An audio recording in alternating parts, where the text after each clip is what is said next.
Hello guys, देखो इस video में मैं एक अच्छी जानकारी दूंगा आपको। ठीक है। तो आपने रिजल्ट देखा ही होगा पिछले साल का। देखो आप अगर इस साल नए नए नीट दे रहे हो, मीन्स ये आपका फर्स्ट अटैम्प्ट है। ठीक है। तो फिर मतलब अलग बात है, लेकिन आप अगर ड्रॉपर हो तो ये सब आपको पता होगा। लेकिन आपको अगर नहीं पता है तो आपको जान लेना चाहिए, ये बहुत ज़्यादा इंपॉर्टेंट है। ठीक है। देखो आपका जब फर्स्ट राउंड होता है तो फर्स्ट राउंड में आपको क्या करना पड़ता है, चॉइस फिलिंग करना पड़ता है। तो चॉइस फिलिंग में अगर आप बॉर्डर लाइन स्टूडेंट हो तो चॉइस फिलिंग आपके लिए बहुत ज़्यादा इंपॉर्टेंट है, क्योंकि आपको कौन सा कॉलेज देना है, कौन सा कॉलेज नहीं देना है, कौन सा कॉलेज देने से वो कॉलेज मतलब जो आप चाहते हो वही कॉलेज आपको मिलेगा। देखो ऐसा भी होता है कि आप मतलब ऐसे ऑप्शंस दे देते हो, जैसे आपको बीडीएस नहीं चाहिए लेकिन आपने बीडीएस दे दिया और आपको बीडीएस अलॉट हो गया। या फिर आप प्राइवेट कॉलेज का स्टेट कोटा नहीं चाहते लेकिन आपने दे दिया। या फिर आप प्राइवेट कॉलेज कॉलेज में स्टेट कोटा में कोई एक कॉलेज चाहते हो, जैसे कि आईक्यू सिटी, लेकिन आपने सभी दे दिया। ठीक है।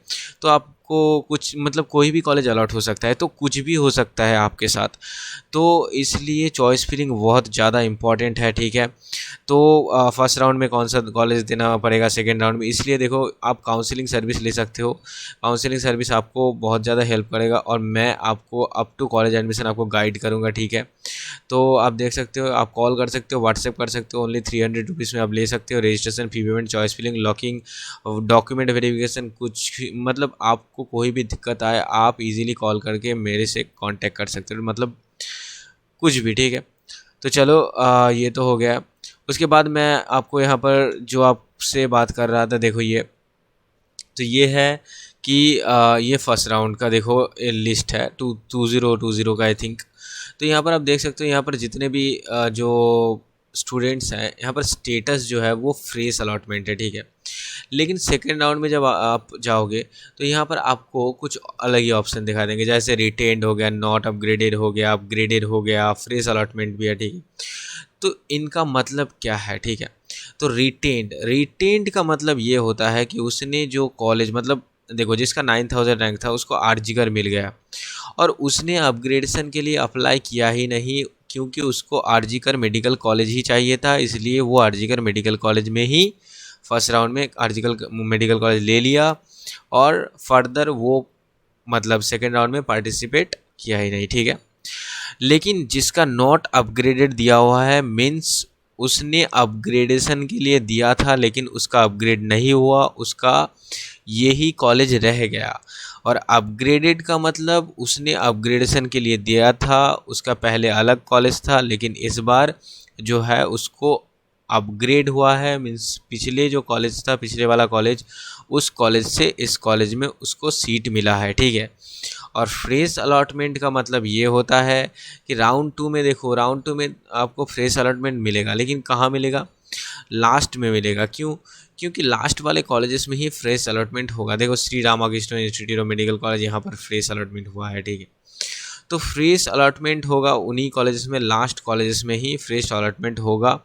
क्योंकि बहुत सारे बच्चे ऐसे क्या करते हैं कि फर्स्ट राउंड में पार्टिसिपेट नहीं कर पाते हैं, सेकंड राउंड में पार्टिसिपेट करते हैं, ऐसा होता है। या फिर बहुत सारे बच्चे मतलब चाहते हैं कि private state quota first round में नहीं दूंगा, फर्स्ट राउंड में तो सिर्फ गवर्नमेंट कॉलेज के लिए अप्लाई करूंगा, फिर कट ऑफ देखूंगा, अगर नहीं होता है तो सेकेंड राउंड में प्राइवेट कॉलेज के लिए जाऊंगा। तो ये भी एक हो जाता है। ठीक है। तो ऐसे बहुत सारे मतलब यहाँ पर जो आप समझ सकते हैं, जैसे आईक्यू सिटी में यहाँ पर आप देख सकते हो फ्रेश अलॉटमेंट, नॉट अपग्रेडेड, बहुत सारे यहाँ पर ऑप्शंस दिखते हैं। ठीक है। तो ये बहुत कुछ है, इसलिए मैं आपको कह रहा हूँ कि आप काउंसलिंग सर्विस लो, उससे आपको बहुत ज़्यादा फ़ायदा होगा कि कौन से राउंड में क्या करना है, नहीं करना है। अगर आप नहीं जानते हो तो खुद से मतलब ऐसे ही करने मत जाओ, अगर कुछ गलती हो गया तो फिर आपको बाद में पछताना पड़ेगा। ठीक है। तो ये सब मैं धीरे धीरे आपको समझाता रहूँगा, और जो भी आता रहेगा धीरे धीरे सीट मैट्रिक्स हो, स्टेट मेरिट लिस्ट हो, देन रजिस्ट्रेशन फी पेमेंट तो आपको करना ही है, वो तो इजी ही है, ठीक है। चॉइस, फीलिंग चॉइस, लॉकिंग है, तो ये सब कुछ मैं आपको धीरे धीरे डिटेलली आपको बताता रहूँगा, ठीक है। तो ये आज के लिए इतना ही इन्फॉर्मेशन था, और भी अगर आप अच्छे से जानना चाहते हो तो मेरे से कांटेक्ट करो, ठीक है। और डिटेलली मैं आपको सब कुछ बताऊंगा, आपको पूरे काउंसलिंग में मैं मदद करूंगा अप टू कॉलेज एडमिशन, ठीक है।